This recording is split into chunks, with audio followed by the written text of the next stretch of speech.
se localiza a mi mano derecha. Para iniciar, en nombre de la Dirección General Legal de la Autoridad Reguladora de los Servicios Públicos, le damos la más cordial bienvenida a todas las personas funcionarias que nos acompañan el día de hoy, tanto en modalidad presencial, aquí en la sala de conferencias, como en modalidad virtual. Y en esta capacitación institucional denominada legitimación democrática a través de una prestación eficiente de los servicios públicos. Agradecemos la participación del doctor Alonso Arnesto Moya en este espacio que nos invita a reflexionar sobre cómo una gestión pública eficiente, transparente y cercana fortalece la confianza ciudadana y consolida la legitimidad democrática. Para nuestra institucionalidad, este espacio representa una valiosa oportunidad para reflexionar sobre el vínculo esencial que existe entre la gestión pública, la confianza ciudadana y el fortalecimiento del sistema democrático. La democracia no solo se expresa en sus procedimientos formales, sino también en la capacidad del Estado para brindar servicios públicos oportunos, eficientes, transparentes y orientados al bienestar de las personas. En este sentido, una prestación adecuada de los servicios públicos contribuye a acercar las instituciones a la ciudadanía, reafirmar el principio de servicio al interés general y consolidar la legitimidad de la acción pública. Tenemos la convicción de que esta jornada contribuirá al intercambio de ideas para seguir construyendo instituciones más humanas, cercanas y comprometidas con el bienestar de todas las personas.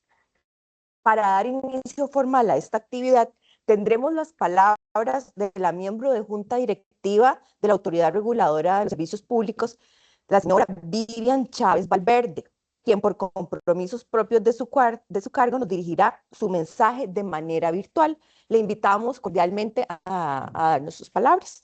Adelante, doña Vivian. Muchas gracias, muy buenos días. Es un placer estar en esta mañana con ustedes y en nombre de la Autoridad Reguladora de los Servicios Públicos darles la cordial bienvenida a esta actividad. Es un honor contar con la participación del distinguido doctor Alonso Arnesto Moya, cuya trayectoria académica y profesional en el ámbito del derecho público nos permitirá reflexionar sobre un tema de gran relevancia para el fortalecimiento de nuestra institución y para el bienestar de la ciudadanía. En el caso de la ARECEP, nuestra labor se encuentra estrechamente vinculada con este propósito. La Ley 7593 nos encomienda procurar un equilibrio entre la sostenibilidad de los prestadores, la protección de las personas usuarias y el acceso a servicios públicos de calidad.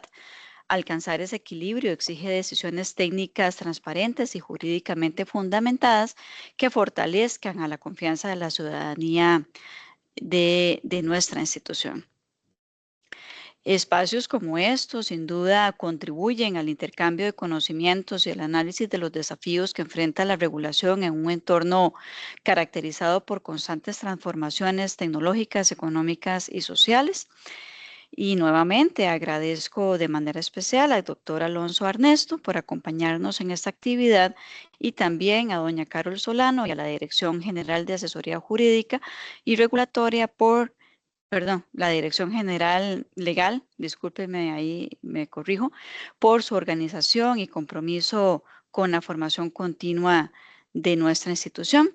Finalmente, agradezco a todas las personas participantes por su presencia y el interés de estar en esta actividad del día de hoy y estoy segura que va a contribuir con el fortalecimiento de nuestra función regulatoria. Nuevamente, muchas gracias y que sean todos muy bienvenidos a este webinar.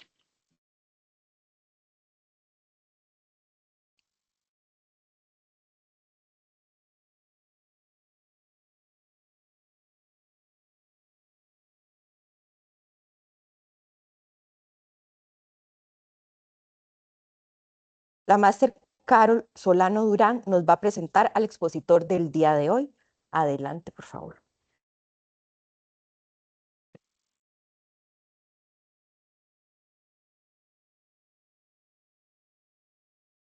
Muchas gracias. Buenos días a todos y todas. Bienvenidos a las personas que nos acompañan acá en la sala de conferencias y a los compañeros y compañeras que se nos unen de manera virtual.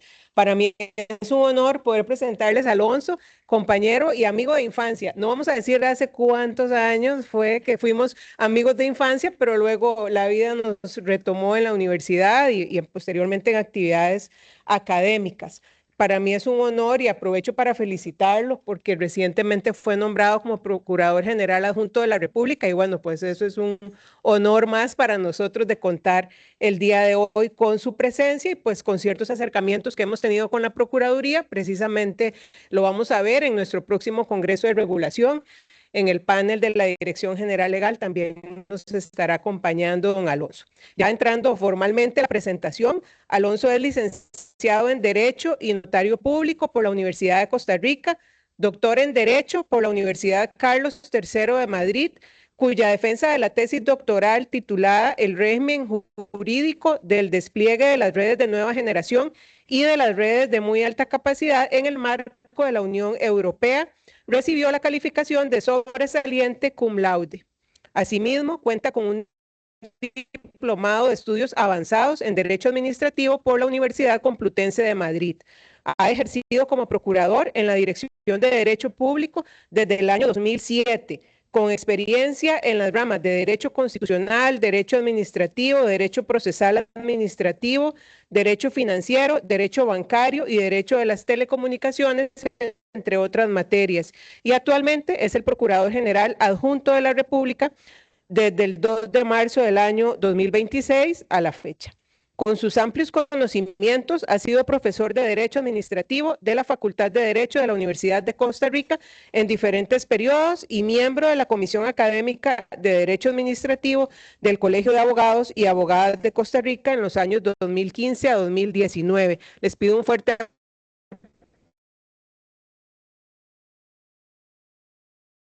aplauso para recibir a nuestro expositor.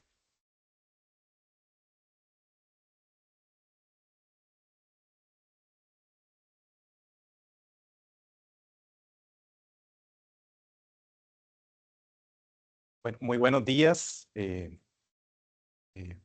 primero que todo, quiero dar un agradecimiento a la Autoridad Reguladora de los Servicios Públicos por haberme invitado en este ciclo de conferencias, especialmente a los miembros de su junta directiva y sus jerarcas, el regulador general y el regulador general adjunto, y muy especialmente a la directora legal, a Carol, que yo creo que es más el aprecio y el estimo mutuos que nos tenemos a lo que debo su invitación, al aporte que yo pudiera darles o a lo valioso que pudiera yo comentarles esta mañana. Que ojalá así sea. Para mí es, reitero, un honor poder formar parte de este ciclo de conferencias en el marco del 30 aniversario de esta institución de tanta relevancia para el país. Importancia que espero poder reafirmar en esta exposición y que del título de mi exposición creo que espero poder terminar de corroborarlo. Y la verdad, y permítame en esta digregación, la verdad es importante celebrar este tipo de efemérides. Y se lo digo porque siempre es importante reflexionar sobre la visión y la misión institucional. Y en particular, tener un espacio para reencontrarnos con lo que es el... Y esto, y aquí voy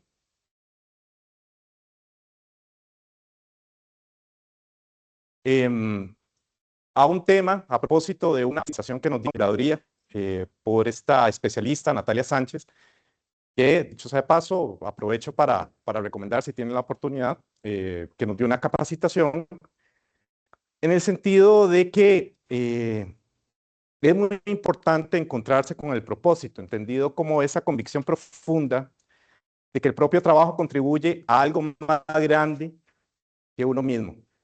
Y es el predictor más robusto de resiliencia y compromiso en el trabajo. Y bueno, ya dirán que se crea un coach, ¿verdad? Pero bueno, me parece que hay que resaltar en estos espacios que en el trabajo del ARECEP genuinamente importa para personas reales, afecta a instituciones, ciudadanos, recursos públicos y derechos. Y a mí me encantó esta frase de esta profesional, porque dice que el propósito que no se nombra o no se verá y no se conecta con el trabajo cotidiano, se marchita. Entonces yo creo que es muy relevante que siempre celebremos estas fechas especiales, estos aniversarios, para, como les decía antes, reencontrarnos con esa esencia de nuestra labor en la función pública. Dicho esto, y cierro este paréntesis, empiezo con algunas advertencias y aclaraciones previas, para que luego no vayan a generar más expectativas de lo que pueda parecer. Bueno, ¿de qué va este tema? En primer lugar, con este título ahí tan ribombante, ¿verdad? De la legitimación democrática en una prestación eficiente. O sea, van a decir, no, como me están grabando, no voy a decir que se fumó, pero ¿qué se habrá tomado esta persona? Entonces, ¿de qué va? Bueno, va en el sentido, y como bien lo sintetizó ahora que hacían la introducción, la presentación de estas charlas, en el sentido y aprovechando ahí la nostalgia de que acaba de pasar el Mundial, de tener, ¿verdad? De tener ay, por favor, hagámoslo para que sea más ameno, bueno, salvo que me empiecen el árbitro me empieza ahí a sancionar. Entonces, hagámoslo, tratemos de hacerlo lo más dinámico posible. Bueno, ¿de qué va? Bueno, de tener una estrategia ante los ataques constantes que se está haciendo a la institucionalidad, a la democracia, no solo a nivel nacional, sino a nivel mundial. La mejor estrategia es demostrar que nuestro sistema democrático ofrece bienestar a la población. Un bienestar que se traduce en resultados tangibles, porque pareciera que las garantías, los derechos, las libertades ya no es suficiente. Dirían esa famosa frase para los ciudadanos de a pie, sino que se necesitan resultados tangibles. ¿Y qué mejor resultados tangibles que unos servicios de calidad? Y bueno, obviamente en temas, ya esto ha trascendido temas de justicia, en temas de educación y bueno, en lo que se nos atañe a nosotros, ¿verdad? Los servicios públicos. Entonces, por ahí es lo que les pretendo hablar. Claro, ahí me arriesgo y vamos a ver que lo que les voy a tratar no es otra cosa que irme a los orígenes o la esencia de lo que era el servicio público. Y claro, ahí ya me meto en el tema de, qué aburrido meterme en el tema del derecho administrativo. Y ya, con la edad uno se vuelve ahí a preguntarse el sentido de las cosas, entonces cuidado y no me meto en temas de filosofía del derecho. Y peor aún, ya en temas de ciencias políticas. Entonces, por dicho ya se tomaron una buena merienda, entonces, y los que se los están viendo, espero que también tengan su buena tacita de café para ver que no se me duerman. Pero bueno, necesariamente esto es una materia interdisciplinaria. Trataré de evitar meterme en temas escabrosos que no son los míos, como la economía aplicada, por lo que les diré al final. O bien, como les decía antes, lo de las ciencias políticas también, que tienen mucha influencia en todo lo que vamos a hablar. Y bueno, ¿cuál es la confesión? Pues la confesión que les tengo es que a mí desde hace años siempre he tenido un patín por los servicios públicos. Entonces la confesión es que la ley de ustedes me encanta. La considero que es una ley muy principista. Ahora les voy a decir por qué. Y claro, el atrevimiento de mi parte va a ser meterme a opinar de su ley. Entonces, ahí es donde corre el riesgo de decir alguna incoherencia.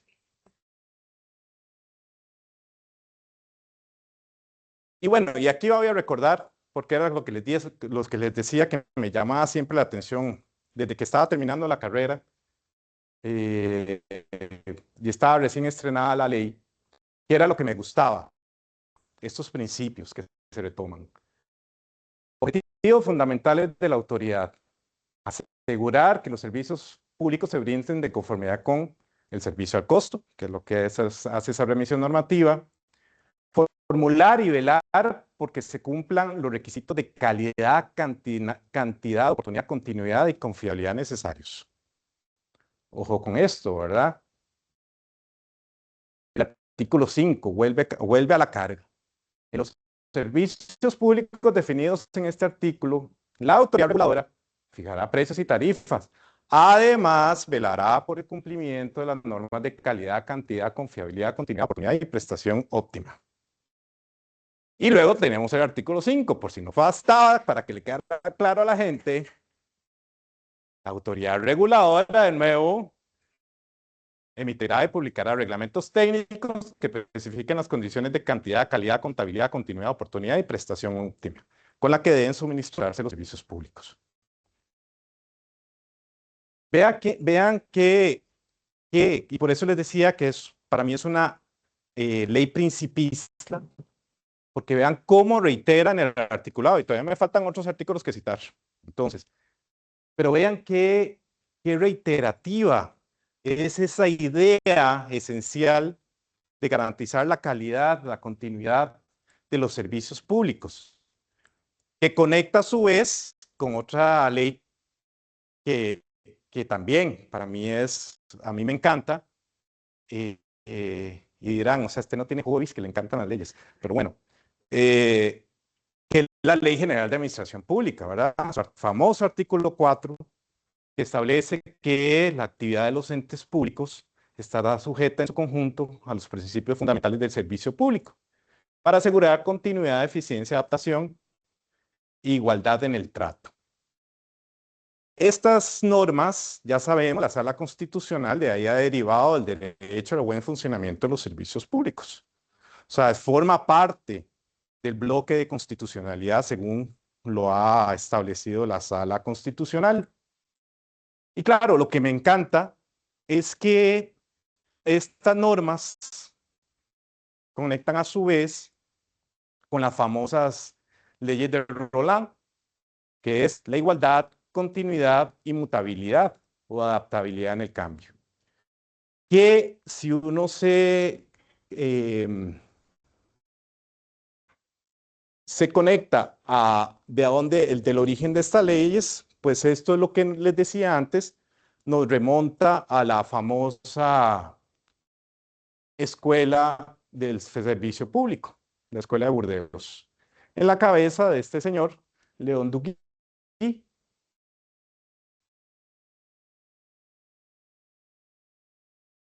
¿Verdad? Pero bueno, por aquí voy muy rápido. Recordemos, ¿cuál es el punto al que quiero llegar con esto? Recordemos que la famosa escuela del servicio público en realidad es la creación de la doctrina, francesa y sobre todo de la jurisprudencia del Consejo de Estado francés y del Tribunal de Conflictos franceses, que empiezan a hacer un desarrollo de la noción de servicio público, que por lo general se dice que fue el fallo Blanco y el fallo Terrier como los más mencionados, porque es la primera vez en que se habla del concepto de servicio público. Entonces empiezan a hacer un desarrollo conceptual de esta noción a efectos de deslindar las competencias entre la jurisdicción ordinaria y la jurisdicción administrativa. cuando se presentaban reclamos pecuniarios por un mal funcionamiento de los servicios públicos. Entonces eso hace que la noción de servicio público empiece a tener una amplitud que, bueno, va a salir, se va a salir incluso de los contornos iniciales hasta ya relacionarse completamente con el derecho público. Pero bueno,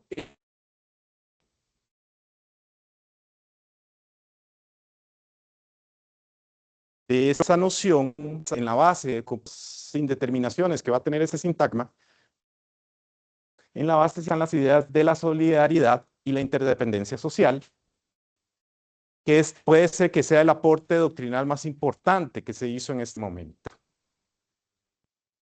Y claro, esta noción tuvo una influencia exponencial en el derecho continental europeo. Ahí se fue trasladando a España, a Italia, en cierta medida en Alemania, con este concepto que es maravilloso, que es Daseinborge, que ha sido traducido en una frase que a mí me encanta, que se llama la procura existencial. El Estado tiene que procurar las condiciones existenciales de las personas. Y obviamente se tradujo o vino al derecho latinoamericano, porque nosotros asumimos esa noción de servicio público, no como en Estados Unidos, que se fueron por un tema de public utilities, sino que nosotros seguimos esa tradición del derecho continental europeo. Pues bien, aquí lo que me interesa destacar es que la legitimación del Estado estuvo en discusión a inicios del siglo XIX, sobre todo, perdón, a inicios del siglo XX, sobre todo está asentada en la idea del poder público, que el derecho estaba, o la función del derecho público era limitar el poder público. Eso para la doctrina alemana. Y para el derecho francés, más bien residía en la soberanía nacional. En cambio, para León Duguay, él dice que no, que muchas veces la intervención del Estado no se basa en el mandato, en la orden, sino que es sobre todo en darle prestaciones a las personas. Y de ahí esta cita que hace: el hombre moderno pide a los gobiernos no solo realizar ciertas cosas, sino hacer ciertas cosas. Por tanto, se impone la necesidad de un sistema de derecho público que dé fundamento y una sanción a esta obligación positiva. Hoy en día, por causas muy complejas y numerosas, a consecuencia sobre todo de los procesos de instrucción, de las transformaciones económicas e industriales, no es solamente el servicio de guerra, de policía y de justicia lo que se le pide a los gobiernos, sino servicios muy numerosos y muy variados, de los cuales muchos tienen carácter industrial. Ojo que esto es una cita de inicios del siglo XX. Entonces, esa exigencia de la ciudadanía por este tipo de servicios. Y en su obra, Las transformaciones del derecho público, agrega en todos estos servicios modernos que cada día toman mayor extensión, como la instrucción, la asistencia sanitaria, obras públicas, alumbrado, correos, telégrafos, teléfonos, caminos de hierro. Hay una intervención del Estado que debe estar sometida al derecho y disciplinada por el sistema de derecho público. Pero este sistema no puede estar fundado en el concepto de soberanía, porque se aplica a actos en los que no se advierte ningún rasgo de poder de mando. Y bueno, él finaliza diciendo, para no leerles todo este texto, ¿qué tal es la noción de servicio público? Entonces, el Estado aparece en esta concepción de la escuela francesa como un conjunto de servicios públicos. Y la noción de servicio público constituye el concepto de soberanía como fundamento del derecho, lo cual hace que haya un choque con la ideología o la concepción liberal de la época, en que el Estado se tenía que limitar a garantizar el ejercicio de libertades. Perdón que los esté aburriendo con esta parte medio histórica, luego ya voy a creo que voy a conectarlo con lo que está pasando en la actualidad, pero es para tener todo el contexto completo. Entonces, esto lleva a que el derecho público moderno se vea como el conjunto de reglas que determinan la organización de los servicios públicos y aseguran su funcionamiento regular e ininterrumpido, donde el factor solidaridad va a ser determinante. Y esto es de nuevo las palabras del decano de la Escuela de Burdeos. Los seres humanos de un mismo grupo social han llegado a ser más dependientes unos de otros para las necesidades de cada momento de orden elemental. Y entonces surge esta idea de que el Estado se va a legitimar al ser una actividad cuyo cumplimiento debe ser regulado, asegurado y fiscalizado por los gobernantes, por ser indispensable a la realización y al desenvolvimiento de la interdependencia social, y de tal naturaleza que no puede ser asegurado completamente más que por la intervención de la fuerza gobernante. Ojo la presión que les estoy poniendo a todos ustedes, ¿verdad? Ya están viendo la importancia que tiene la labor que ustedes realizan. Entonces, claro, sabemos las consecuencias de esta noción tan amplia de servicio público, que todo el derecho público se veía como el derecho a los servicios públicos, y al ser el servicio público el objeto del derecho público.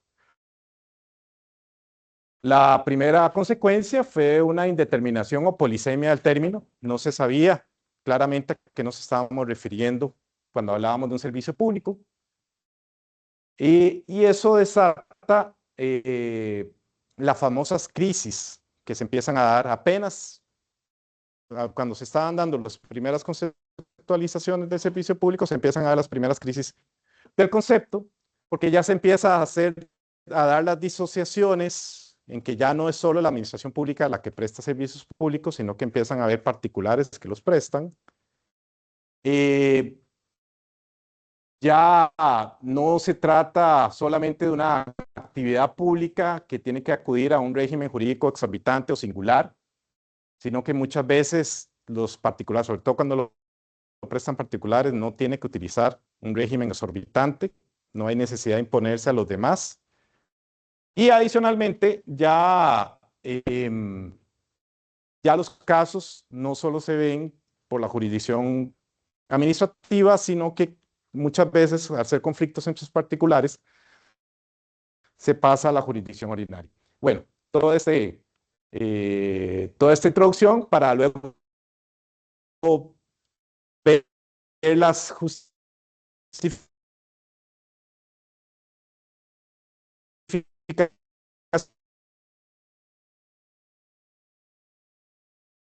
que se tratan de dar también por la misma doctrina. Entonces ahí es cuando empezamos a ver las distinciones entre servicios públicos asistenciales. Entonces, en entonces estás caracterizado y hasta en la evolución del servicio público, que es la económica, que es lo que es la actual regulación en la Unión Europea, que son todos esos servicios que antes eran públicos y fueron objeto de una liberalización de los sectores. Aquí no nos complicamos tanto. Aquí simplemente, nada más por recordar, también la ley de ustedes, el legislador costarricense optó por decir que el servicio que por su importancia para el desarrollo del país sea calificado como tal por la Asamblea Legislativa con el fin de sujetarlo a las regulaciones de esta ley. Ahí ha habido una trampa, no, tampoco voy a salirme por la tangente, ahí me tienen que controlar porque me da por eso. Árbitro, ya estoy advirtiendo. Porque han habido, por ejemplo, aquí la red de hidrantes se considera un servicio público. Entonces, así calificado por el legislador. Entonces, nosotros también somos objeto de esa polisemia Ha también habido espacio para la liberalización de una determinada actividad que no se quiso dar como mucha bulla o hablarse mucho al respecto,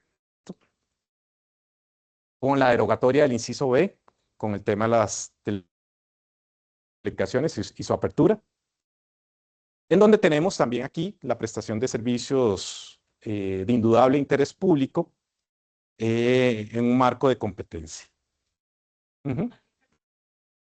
Y es algo que estamos viviendo y sufriendo como operadores del derecho nosotros, ¿verdad?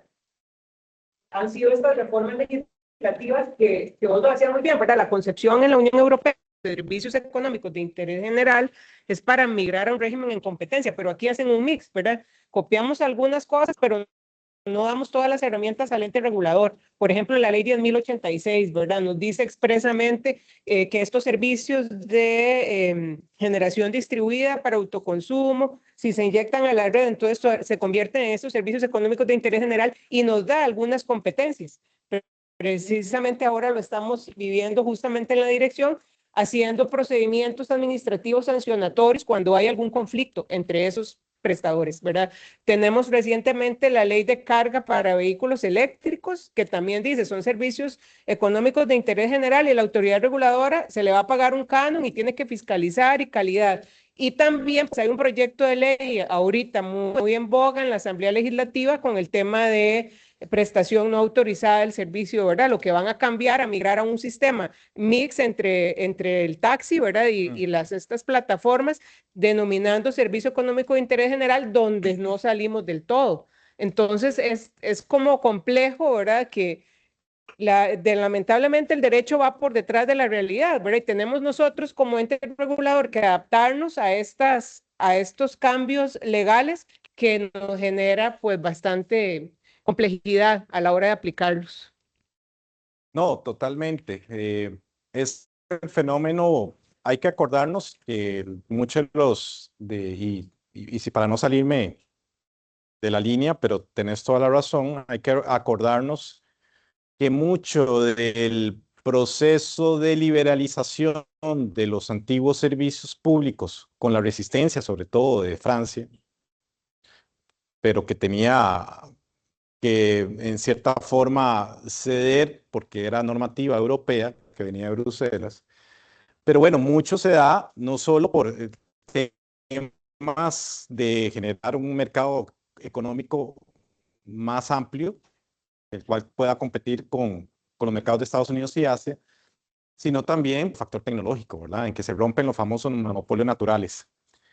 Y ese factor tecnológico es el que nosotros ahora nos enfrenta, ¿verdad? Con esta nueva irrupción de distintas actividades que se meten en lo que antes se consideraban, y bueno, y que todavía, por lo menos así sigue declarado formalmente en la ley, que eran actividades de titularidad exclusiva del Estado, ¿verdad? Entonces, ciertamente ahí no hay que perder la visión y tal vez ahora más adelante lo veo, la visión del regulador, ¿verdad? Sobre todo que además ustedes tienen un hijo que opera en un sector en competencia, ¿verdad? Entonces tienen ahí un mix, porque igual la idea de estos servicios prestados en competencia es que siguen sujetos, cuidado, y no más a una regulación aún más estricta, para precisamente evitar que las fuerzas del mercado generen los famosos descremes del propio mercado y favoreciendo a los sectores más rentables de la población y dejando desfavorecidos a las zonas rurales. Entonces, claro, hay una intensa regulación. El tema es ese, ¿verdad? Que me muevo en dos campos con dos regímenes jurídicos muy distintos. Y ahí donde ustedes tienen que ser una flexibilidad, gambetear, por volver a las analogías futbolísticas, para poder hacer frente a estos retos regulatorios que se están dando en este momento. Claro, el tema es, y ahí qué dicha que hiciste esa acotación, el tema es que de la crisis de servicio público no hemos salido desde hace 100 años. Entonces, y hay dos planos de esta crisis. Está el plano dogmático, que es el que antes les decía, que ya esa ecuación que antes servicio público es una actividad de titularidad exclusiva y excluyente de la administración pública, que eso en teoría es el transporte público. El Estado es el titular de la actividad, entonces para que yo le permita un particular necesita expresamente un acto de concesión, de autorización, en términos generales mío. Es una actividad que se considera administrativa y sujeta a un régimen exorbitante del derecho común. Así se definía. Lo que pasa es que esa ecuación se quiebra, porque ya vemos distintos supuestos en los que no son tales. Y sobre todo se quiebra con los llamados servicios públicos asistenciales, en que vemos servicios de salud de naturaleza eminentemente privada, que no necesitan concesión, y bueno, y el tema también de la educación, que nadie duda de que son servicios básicos para la sociedad. Pero bueno, ahí lo importante es centrarse en la esencialidad o en la necesidad social de la actividad. Eso es lo que no se renuncia a pesar de esta crisis. Y el tema, tal vez la consecuencia, la repercusión más importante es que en este plano dogmático es que es muy difícil renunciar a la carga dogmática o ideológica del concepto, porque se considera que puede haber, si ya dejo de llamar a una determinada actividad servicio público, se considera que el Estado está renunciando o lo está en cierta medida desprotegiendo. Hay una carga, sobre todo yo siento, en el país, y de ahí que incluso nuestros tribunales todavía siguen considerando en algún momento las telecomunicaciones les llaman como servicio público. Entonces, cuando digamos en rigor, no sería así. Pero le cuesta, habrán también legisladores que dirán, ¿cómo no es un servicio público? O no podemos hablar de un servicio público de determinada actividad. Entonces hay cierto recelo a renunciar a ese concepto. Entonces, claro, eso hace que sea tal vez más difícil para el jurista poder moldear o establecer sus rasgos particulares. Pero tal vez el plano que más preocupa, o más serio aún, es el plano pragmático de esta crisis, porque es lo que toca la eficacia y la calidad de los servicios públicos, en los que hay un constante cuestionamiento de la forma en que se da la prestación de los servicios. Y eso porque no se deja de lado la necesidad de conectar, o no se puede perder de vista la necesidad de conectar las necesidades precisas y concretas de los usuarios a las exigencias de calidad, eficiencia y diversidad que son consustanciales a esta clase de prestaciones. O sea, a veces se olvida cuáles son esas necesidades concretas de un usuario de bus o de un usuario, o en general de un usuario de salud, con esas exigencias de calidad que se pide de ese servicio. Y ahí es la parte complicada de la crisis. ¿Cuáles son, en nuestro momento actual, cuáles son los agravantes de esa crisis?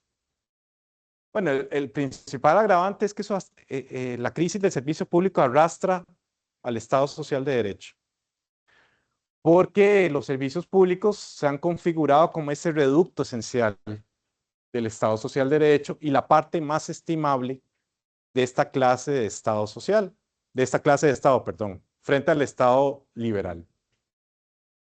Entonces, eso hace que la administración pública en general sea objeto de un proceso de crítica deslegitimadora por sus famosas notas de que se le achaca que hay burocratización, excesivo costo, ineficiencia y una práctica que prácticamente es irreformable. O sea, que no hay forma de reformar a la administración pública para ese aparato, ese gran leviatán.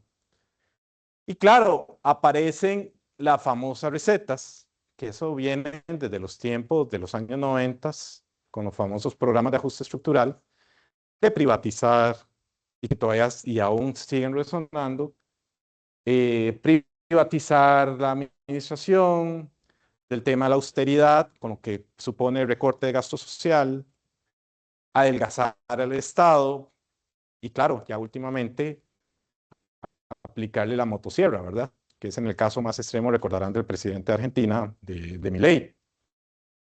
Y vean que esto sigue, y bueno, y es que en realidad, perdón, el meollo de la crisis no es tanto la técnica de la prestación del servicio, o sea, o perdón dicho, o mejor dicho, o replanteo, en realidad la crisis está o estaba en la técnica de prestación del servicio, no tanto en los fines. El problema es que ahora siento yo que también se están cuestionando los fines a los que tiene que atender el servicio público. O sea, Tomás Ramón Fernández, el gran jurista español, decía que garantizar a todos la satisfacción regular y continua, sin interrupciones, con un nivel de calidad determinado de ciertas necesidades que se consideran imprescindibles para la vida, ahí no hay discusión. Ya es la forma de hacerlo, la técnica a emplear para conseguirlo, ya esa es otra cuestión, porque ahí es donde entran condicionamientos ideológicos, económicos y teológicos. ¿Qué quiero decir con esto? Que la crisis, por lo general, o hasta ahora, había sido sobre si se presta en monopolio o si el Estado es el que tiene que estar encargado o si el sector privado lo va a prestar de forma más eficiente, y aquí es donde se da la apertura a prestar determinados servicios como las telecomunicaciones en competencia. El tema es que ahora ya incluso se cuestiona los fines.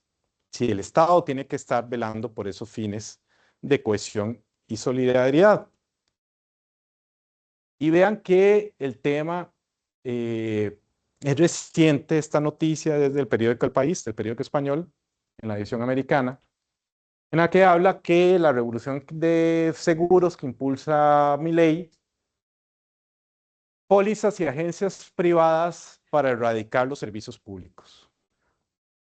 Entonces, el presidente argentino propone desarrollar y regular el mercado de las aseguradoras, reemplazo la intervención del Estado.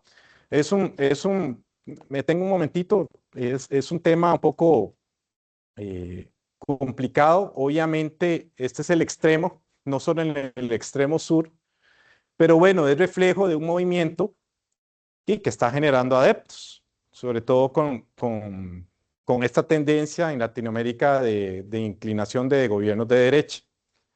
Recordemos que Milei se ha expresado muchas veces en que el Estado es peor que una organización criminal, que el Estado es peor que la mafia, sostiene que el Estado es un prestador y que al final de cuentas, en su teoría, el Estado es el prestador en última instancia de seguros. Porque pone de ejemplo que ante la jubilación, una enfermedad o un hospital público, si se desarrolla, perdón, reformulo. Él dice que el Estado al final de cuentas es una gran aseguradora, porque entonces ante la vejez ofrece una rejubilación, ante una enfermedad ofrece un hospital público, ante la educación igual ofrece escuelas públicas. Entonces él dice que si se ofrece un mercado de seguros lo suficientemente robusto, entonces las aseguradoras vendrían a cumplir ese rol. Entonces, por ejemplo, alguien que esté prestando un servicio de transporte va a ser más visto en el mercado si no hay una aseguradora que lo respalde. Claro, la gente, la población va a tener que pagar esa prima para asegurarse y que la aseguradora responda si no tiene ese servicio de transporte que le llegue a su casa. Claro, ¿cuál es el gran problema de todo esto? Que va a generar el famoso descreme. Los únicos que van a poder pagar una prima de seguro van a ser la gente con poder adquisitivo. Y entonces, el que no pueda pagar ese seguro, pues obviamente el que esté encargado de hacer esa ruta de transporte, pues se va a hacer el loco y ni se va a preocupar de conseguir un seguro porque que van a estar la gente pudiendo pagar eso, ¿verdad? con costo se puede pagar ahora, mucha gente la posibilidad de tener un seguro real para lo que realmente tiene que estar dirigido, peor aún este escenario. Pero bueno, con esto quiero advertir que todavía hay los constantes ataques que hablábamos al inicio, se siguen dando. Entonces, esto tiene más agravantes, ¿verdad? Porque esto influye en esa percepción de la democracia. ¿Qué me da la democracia?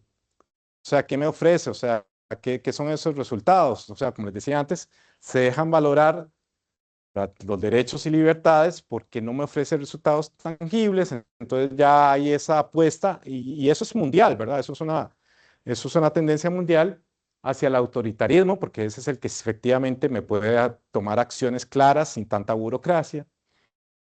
Esto obviamente se agrava con el tema de la corrupción en el sector público, lo cual puede ser. Don Alonso, en el chat tenemos una noticia que nos envía un compañero de nosotros de la Intendencia de Agua. Don Alberto Altamure dice, Argentina lanza la licitación para privatizar el 90% de AISA, su mayor empresa de agua. Es referente al ejemplo que usted nos estaba poniendo. Muy, muy certero, ¿verdad?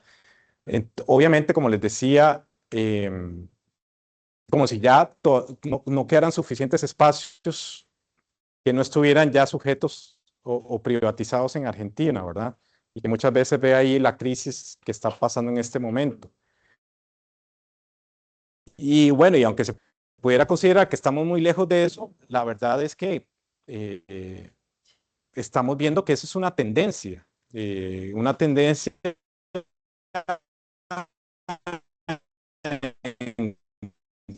gobierno de nuestro entorno, cada vez para la derecha y por esa apuesta, y he optado además por esa influencia que viene de Estados Unidos también, que bueno, ya vimos a Elon Musk cuando estaba encargado de esa oficina. Entonces, y ojo, y esto no es una defensa a ultranza del sector público y del funcionario público, sino más bien de un sistema en el que, bueno, realmente creo y en el que, bueno, y así establece nuestra constitución política, ¿verdad? Pero claro, todo esto lo agrava, o sea, la corrupción y esto ya, bueno, ahí está la PEP que puede dar todo un ciclo de conferencias, se ha venido capacitando sobre el tema del grave problema que genera la corrupción, sobre todo en las grandes obras públicas, que son las que se ven, lo que afecta a la confianza de la ciudadanía y la desconfianza en los sistemas democráticos. Y a mí me encanta esta cita de este politólogo que dice, nuestro sistema democrático es una construcción frágil que se fundamenta sobre algo intangible. La confianza de la ciudadanía que a su vez se basa en una relación de reciprocidad entre esta y los poderes democráticos. La gente otorga confianza en la medida que ésta le es devuelta en forma de bienestar. El sistema dejó de responder y en consecuencia la ciudadanía dejó de emitir confianza hacia el sistema. ¿Y cómo se expresa ese bienestar? Pues el bienestar se expresa en servicios públicos de calidad y eficientes. A la persona, de nuevo, volvemos al ejemplo, que pasa ahora, sobre todo lloviendo, que pasa media hora, una hora, que no pasa el bendito bus por estas presas interminables, pues a esa gente es la que al final dice, pero bueno, yo para qué quiero libertad de expresión o para qué quiero derecho al voto, ¿de qué me sirve si la veo que no las cosas no cambian, ¿verdad? Y esto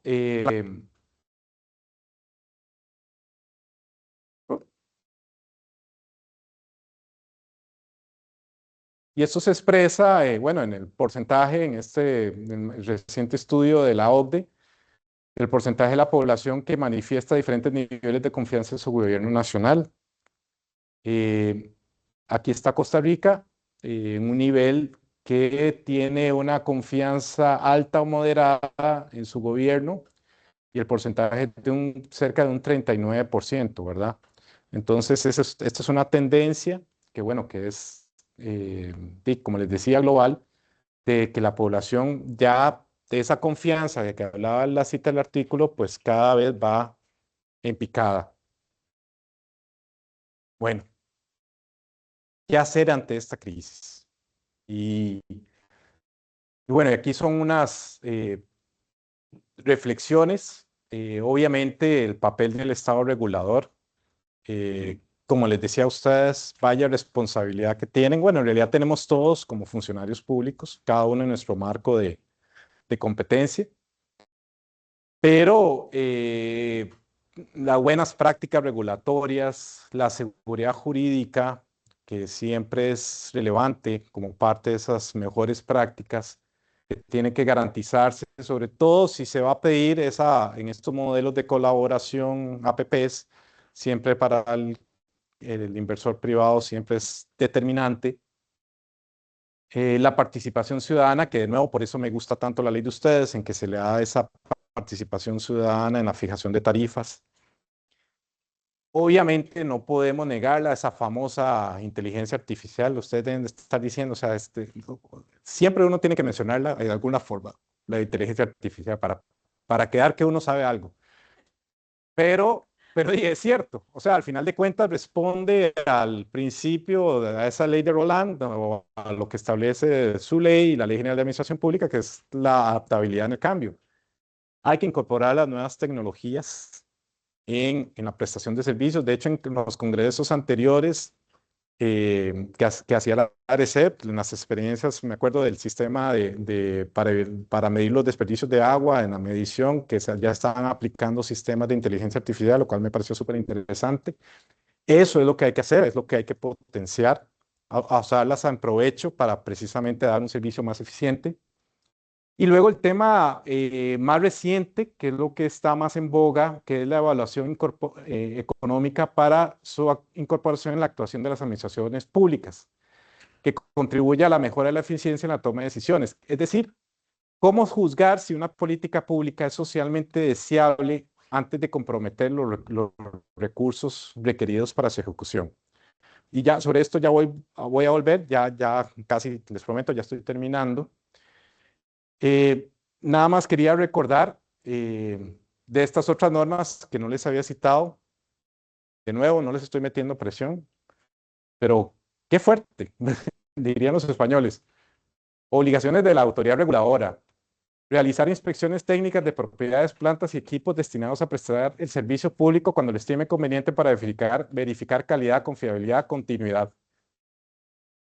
Y en el ámbito de los sectores en competencia, pues igual, al hijito también le ponen la responsabilidad de proteger los derechos de los usuarios, asegurando eficiencia. Aquí ya incorpora el término de la eficiencia, igualdad, continuidad y calidad para una mejor cobertura de los servicios. Entonces, en este tema que se nos pide garantizar ese bienestar como forma como forma de fortalecer nuestros sistemas democráticos, pues el papel de la institución de la ARECEP es sumamente relevante. Y por eso es lo que quería. Sí, decime. Poderosamente la me está picando aquí. Me llama poderosamente la atención lo que es la concepción de los servicios públicos. Pero dentro del marco antropológico en un país. O sea, las personas cambian, las sociedades cambian. Yo veo a mi sobrina estudió medicina, estuvo un tiempo trabajando con la caja y dijo, no me gusta, no me interesa, y está en una transnacional, en otro campo, siempre dentro de la medicina, pero enfocado en otras áreas. Mi sobrina tiene 30 años, ya digamos, no es la chiquilla, pero ya es una edad media. ¿Qué es lo que pasa? La gente está cambiando, la gente está variando. Entonces no podemos tener la concepción anterior de lo que nosotros nos interesaba o considerábamos como es un servicio público. Yo le digo a mi sobrina, pero es que ella entró a estudiar y dijo, es que yo quiero ayudar y atender a los pacientes. Y cuando llegó al sistema dice, no es que los pacientes le gritan a uno, no tiene tiempo para desayunar o almorzar, usted llega y le dan 15 minutos, en 15 minutos yo no puedo atender a una persona, pero si duro 20 ya me regañan. Entonces el sistema que existe no es apto para las generaciones que están viniendo. ¿Qué es lo que pasa? Esas generaciones son las que ahora muchas veces tienen mayoría en el sistema democrático y dicen, no me gusta lo que hay, no me gusta lo que hay, quiero algo diferente. Y ahí es donde hay que modernizar la administración, hay hay que modernizar la concepción del servicio público, porque si no, no se va a poder conseguir esa confianza que da la legitimidad al gobierno. O sea, como decíamos hace un rato, servicios de calidad, servicios eficientes. Ahora las generaciones jóvenes, y yo creo que muchos de los que están acá, que tienen hijos, saben, los chiquitos nacen con el chip de que manejan un teléfono más rápido que uno, manejan una plataforma, manejan un montón de cosas, y hacia esa línea tenemos que ir, tenemos que adaptar, y es un proceso muy difícil, porque todavía, si usted ve a nivel legislativo y demás, quienes ocupan esos cargos todavía tal vez tienen una tendencia anterior, pero tenemos que adaptar las normativas, tenemos que adaptar los procesos, pero siempre eh, pegados al tema del principio de legalidad. Entonces, mientras la ley no nos varíe, la ley no se evolucione, no vamos a ir al tiempo de la modernización de las nuevas generaciones. Entonces, es un proceso muy complejo porque muchas personas ahora dicen, ah, no, es que prefiero mejor ir a sacar una maestría a Europa y quedarme trabajando allá porque el sistema es diferente. Ah, es que yo allá saco la maestría, trabajo, pero también tengo tiempo para ir a pasear y vivir y viajar y demás. Entonces, esas cosas me parece que es las que tenemos que de alguna forma implementar o buscar la manera de generar ese valor hacia el servicio público, porque si no vamos a terminar privatizando todo. Y puede que por un tema de eficiencia no esté malo, pero por un tema de legitimidad del Estado, un Estado donde todo esté privatizado, ¿en qué quedamos? No, totalmente de acuerdo. De hecho, les vuelvo a sugerir esta capacitación. Tal vez les puedo dejar el contacto con esta psicóloga laboral, Natalia Sánchez, porque en esta capacitación que nos dio de como de 4 sesiones que se llama Liderazgo con propósito en la función pública, llega una parte en que hace una distinción por grupos etarios, en que habla precisamente de los baby boomers, habla de la generación, los famosos millennials, que son los que con sus características, que en muchos casos son, ahí está la paradoja de que no les gusta el tema, y bueno, lo veo con mis amigos de sus hijos que son reticentes a sacar la licencia de conducir cuando uno se moría por sacarla, o que uno le roba el carro al papá y todo para empezar a travesear, y a ellos más bien no les interesa, se quieren ahora mover con todas estas Uber, Cabify, y bueno, y yo pensaría lo que disfrutarían de un sistema de transporte público de los que se ven en Europa, sobre todo, ¿verdad? De un tren en el que te permite ir leyendo, te permite ir haciendo otras actividades. Entonces está esa paradoja, no quiero, me incomodo de tener que manejar por las presas, por temas, pero al mismo tiempo que requiero servicios de calidad. Entonces, sí es muy interesante. Yo creo que ahora también hay un reto que trasciende, y por eso era que yo decía, no me voy a meter en temas de economía aplicada, sociología, porque al final se va a necesitar ese enfoque en en la regulación. Y esto es un parte un poco de lo que ya les termino con esto. Digamos que la evaluación económica es digamos, el instrumento ahora, por lo menos en el campo del derecho, es el que está objeto en este momento de la parte más novedosa de las líneas de investigación, en el sentido de lo que vos decías, esa conexión con el principio de legalidad, de normas que hay que evaluarlas constantemente para ver si realmente sirven al propósito, porque tenemos grandes proyectos que se pueden, proyectos de obra pública, proyectos de grandes servicios públicos. Bueno, ahora tenemos el tema del tren, que era lo que está sonando, o bueno, ya está el plebiscito aprobado, que se oyen muy populares, que se tienen muy buena prensa, pero no se sabe si genera los suficientes beneficios para la sociedad en su conjunto que justifiquen esa erogación de recursos públicos. Entonces, este tema, la evaluación económica, ayuda a esa decisión informada sobre la asignación eficiente del gasto público y la mejora del bienestar social. Porque hay un creciente consenso sobre la necesidad de mejorar los procesos de evaluación ex ante y ex post de las políticas públicas con el fin de asegurar un uso eficiente de los recursos disponibles, un diseño adecuado de las intervenciones públicas y su gradual mejora. Es una suerte de análisis costo-beneficio que va más allá del análisis financiero, estrictamente financiero o de sostenibilidad financiera de la obra, de que si me hace rentable por lo general para el inversor privado, sino que va más allá.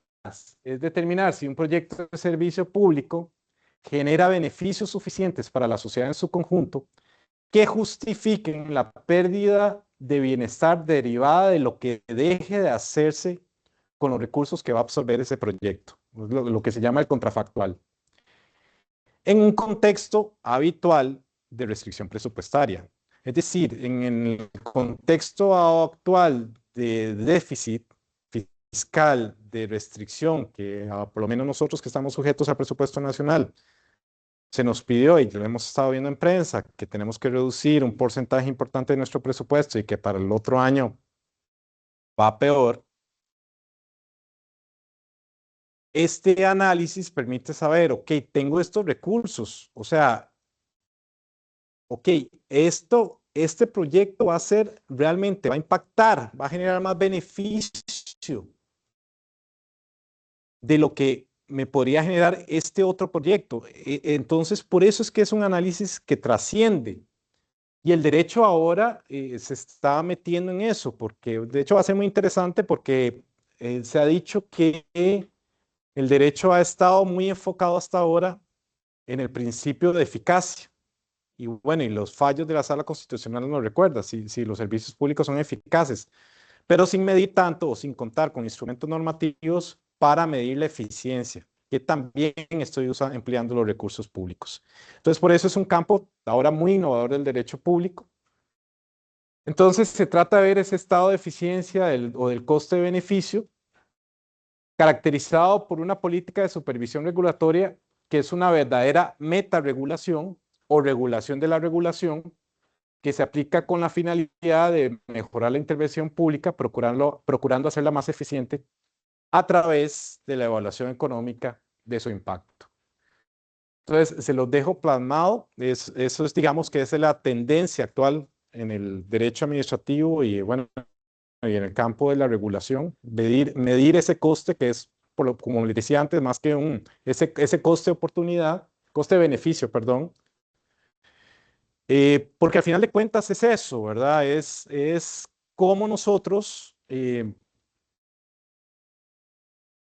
logramos vender esa idea de que el sistema democrático realmente genera beneficios para la población a través de prestaciones que le generen provecho a cada una de las personas. ¿Cómo le llegamos y cómo desde esa concepción de cada persona, del ciudadano de a pie, vuelvo a la misma expresión, realmente está percibiendo que sí, este sistema de gobierno es el que realmente vela porque pueda tener una buena salud, vela porque pueda llegar pronto a mi trabajo, porque pueda tener buenos servicios de comunicación, y en general de todos los servicios públicos esenciales para el bienestar. Y eso era parte de lo que les quería transmitir el día de hoy. Y bueno, no podía quedarme sin hacer la parte de los anuncios parroquiales ahí con la venia de mis anfitriones. No, y es simplemente para anunciarles, ya Sinalevi hizo, no sé si ustedes ya lo habrán. Sí, que era un phishing ahí, que estamos agarrando datos.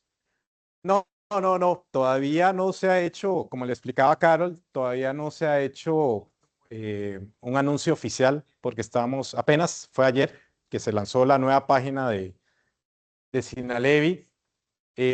Bueno, aquí en este iconito es el que nos lleva a lo que sería la nueva cara del Sinalevi, que incluso si lo usan en los teléfonos, les va a salir, no les va a salir cortado con eso como de que antes uno y tiene que andarse corriendo y terrible, ya les sale adaptado. Eso gracias a la nueva administración. No, eso es esfuerzo en realidad de nuestros departamentos de tecnología de la información y propiamente del Sinalevi, que en realidad es un esfuerzo que esto se hizo con recursos propios y sin ningún tipo de aumento presupuestario. Esto fue con propio personal y con los recursos limitados con los que cuesta. Y se hizo este relanzamiento que, bueno, la idea es que ojalá lo aprovechen, que nos envíen sus compras todavía en periodo de pruebas, pero la idea es ya tener esos problemas de pega, de esas pulgas que se generan. Exacto. Entonces, sí. La idea es ya se dispuso un nuevo servidor, entonces, y bueno, y además es un poco más amigable de la... sí.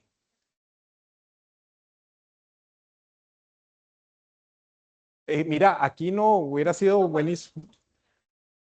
Ya te da para descargar, o sea, ya te da para descargar el texto. Sí. Eso es parte de evitar. Ya viene la opción de que puedas descargar el texto.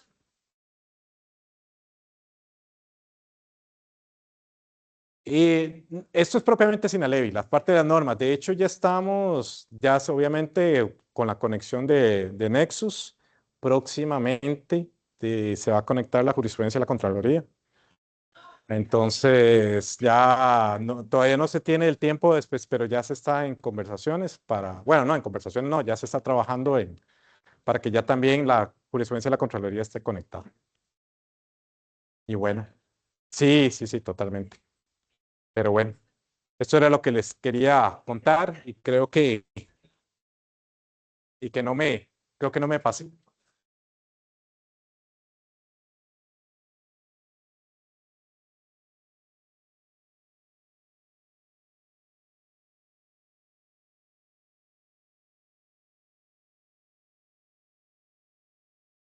¿Tenemos alguna consulta en el chat o las personas que están aquí presentes? No. Bueno, entonces, no habiendo más consultas ni comentarios, le damos las gracias al doctor Alonso Ernesto Moya por acompañarnos el día de hoy y compartir sus valiosos conocimientos y experiencia con las personas funcionarias participantes de este espacio. Para finalizar este webinar, tendremos las palabras de cierre a cargo del regulador general, señor Eric Bogantes Cabezas, quien se dirigirá a nosotros de manera virtual, ya que se encuentra en sesión de junta directiva.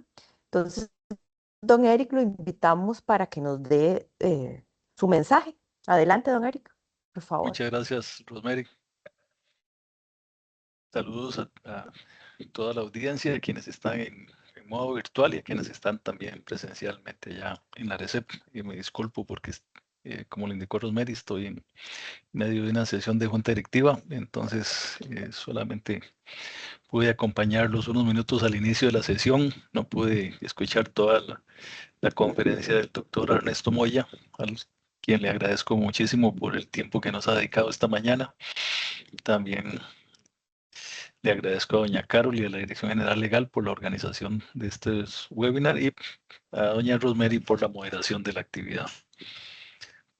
Particularmente me encantó mucho la introducción que hizo el doctor Ernesto Moya sobre el servicio público y la importancia que tiene, sobre todo en momentos como los actuales, donde hay fuertes discusiones sobre la prestación de los servicios públicos y el rol de las autoridades reguladoras. Vean que la ARECEP, aunque estamos enfocados en servicios públicos, en general en el país hay muchas instituciones o muchas entidades de regulación en el sector financiero, seguros, valores, en medicinas, en actividades turísticas. O sea, hay muchísimas regulaciones, nosotros estamos solo en una parte de ellas y actualmente he visto que hay mucha discusión respecto al costo que representa la regulación y al papel que desempeñamos las entidades reguladoras. Y esta charla, como la que nos ha impartido hoy el don Alonso Ernesto Moya sobre la legitimación democrática en la prestación de servicios públicos, viene a ser un insumo muy valioso para enriquecer la discusión y también para darnos a nosotros argumentos para defender la institucionalidad o para defender el servicio que nosotros prestamos a los ciudadanos. Si ustedes repasan las redes sociales de la ARECEP, constantemente se nos critica nuestra actuación. Sin embargo, yo considero que todavía la regulación de los servicios públicos que hace la ARECEP es mucho mejor que liberar cierto tipo de servicios al mercado donde evidentemente no habría un control eficiente de costos, posiblemente por agrupación o por concentración de poder de mercado. Y el rol de la ARECEP pues es propiciar el costo más justo para los usuarios de la mejor calidad posible sin que esto demerite la prestación del servicio público. Creo que en estos tiempos que estamos todavía pues hay mucho por discutir, hay proyectos de ley que están tendientes a liberalizar servicios de los cuales comenzarían a regirse por una lógica diferente, no de regulación de costo. Y creo que estas conferencias, todas las que ha organizado la Dirección General Legal y esta que nos ha dado hoy el doctor Ernesto Moya, viene a enriquecernos el acervo técnico y especializado en regulación para darnos a todos como funcionarios elementos de análisis para todavía reforzar nuestra acción institucional. Les agradezco muchísimo su tiempo en esta mañana. Nuevamente reitero el agradecimiento a doña Rosemary, a doña Carol y a don Alonso por su tiempo y ojalá que sigamos disfrutando de estas conferencias a lo largo del año para beneficio de toda la población trabajadora de la ARECEP. Muchísimas gracias a ustedes y buenos días a todos.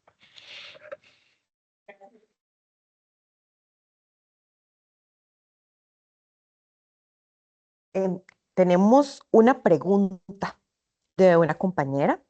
Dice, después de lo explicado, ¿qué oportunidades de mejora le ha detectado a la ley 7593?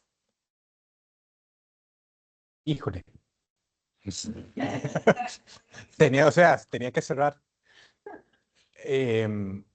Bueno, es una pregunta compleja porque realmente ameritaría ver propiamente qué partes de la ley se consideran que están generando esas trabas en el funcionamiento de la ARECEP. Y bueno, yo creo que eso solo la misma institución puede hacer ese proceso de reflexión. Ciertamente, me parece, como decía, la ley tiene la ventaja de ser una ley principista, en que, como traté de explicar hoy, en esta mañana, es una ley que como tal no ha perdido vigencia, a mi criterio, porque todavía esas exigencias son las que pide la ciudadanía, ¿verdad? Entonces, creo que hay que analizar el tema, la parte de, en un continuo reflexión de las mejoras y sobre todo en derecho comparado de las mejores prácticas regulatorias. Muchas veces eso se da en espacio de normativa infralegal, que eso es lo que vemos mucho en el sector financiero, que ahí sí tenemos un montón de normas que más bien hacen más complicada la labor. Pero la ventaja de la ley actual es que tiene parte de unos principios que siguen siendo válidos y como les decía antes, ese proceso tiene que ser un proceso de reflexión interna de qué es lo que consideran, pero yo siento que tienen que tener mucho cuidado. Eso tiene que ser no con la motosierra definitivamente que se tiene que intervenir esta ley. Tiene que ser un proceso más bien con un bisturí muy con la precisión de un cirujano para ver qué son esos retoques que realmente necesitaría la ley en este momento. Siempre habrán temas que son importantes que uno tenga que analizar. El papel de las nuevas tecnologías es sumamente relevante, que si el marco legal da espacio para que se pueda utilizar. Este tema que les mencionaba, que ustedes y en general los profesionales con los que cuenta la ARECEP, el tema de la evaluación económica de las políticas públicas, de los proyectos de servicio público, creo que ahí se puede incorporar en esa parte de ese mejor uso de los recursos públicos, sobre todo que ustedes también se les hace velar por ese famoso servicio al costo, el tema de las tarifas y todavía el servicio al costo tal cual está concebido realmente permite que se pueda dar una mayor competitividad en los servicios, una mejor prestación, como un aliciente para los concesionarios. En fin, hay diversos temas, pero que, como les decía, sí hay que tener el cuidado de tocarla ahí con la precisión quirúrgica de un neurólogo, ¿verdad? Para que evitar más bien arruinar una ley que, como les decía, a mí por lo general siempre me ha gustado mucho.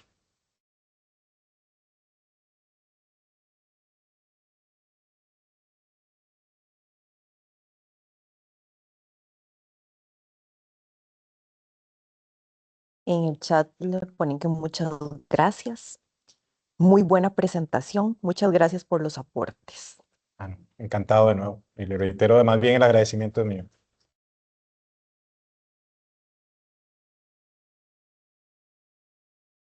De esta forma, damos por concluido el webinar.